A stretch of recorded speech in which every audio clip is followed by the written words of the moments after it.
मंगाया है ये ऑनलाइन मंगाया है ये।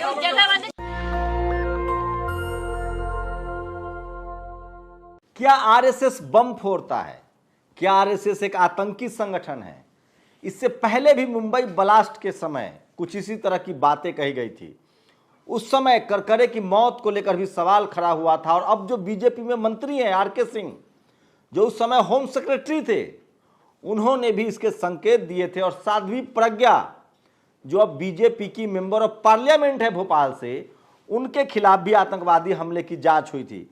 लेकिन एक बार फिर से महाराष्ट्र के आरएसएस के कार्यकर्ता ने सनसनीखेज खुलासा किया है। कहा है कि आरएसएस का प्रोग्राम था पूरे देश में बम ब्लास्ट करने का, उसे खुद बम की ट्रेनिंग दी गई थी।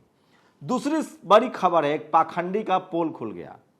मूर्ति मंगाया बाजार से, कहा ये धरती से प्रकट हुई है, 35,000 चंदा भी मिल गया। बाद में डिलीवरी बॉय ने पोल खोल दी।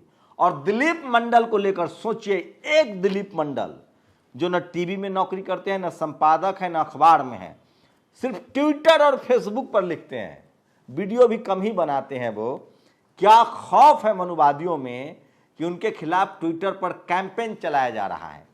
सुप्रीम कोर्ट लोग पहुंचते, मैं फिर कह रहा हूं, इस देश का सबसे ज्यादा तेज तरार और शानदार कोई पत्रकार है तो उसका नाम है दिलीप मंडल। नमस्कार, मैं शंभू कुमार सिंह और आप देख रहे हैं नेशनल दस्तक। इस शख्स को गौर से देख लीजिए। ये आरएसएस के प्रचारक रहे यशवंत सिंधे हैं। इन्होंने जो बड़ा सनसनीखेज खुलासा किया है, उसके मुताबिक पूरे देश में आरएसएस बम फोड़ना चाहती थी। इतना ही नहीं, अदालत में हलफनामा देकर संघ के राष्ट्र विरोधी कारनामों की खौफनाक जानकारी उजागर की है। आप भी सुनिए, शायद मीडिया नहीं सुना पाएगी। 2006चा जो नांदेडला बॉम्बस्फोट झाला, तो सोचिए, हम इस शख्स, मराठी में इनका पूरा बयान है जो हम सुना नहीं पाएंगे, लेकिन सोचिए किस तरह से इनके ट्वीट को लोग छोटे छोटे टुकड़ों में ट्वीट कर रहे हैं।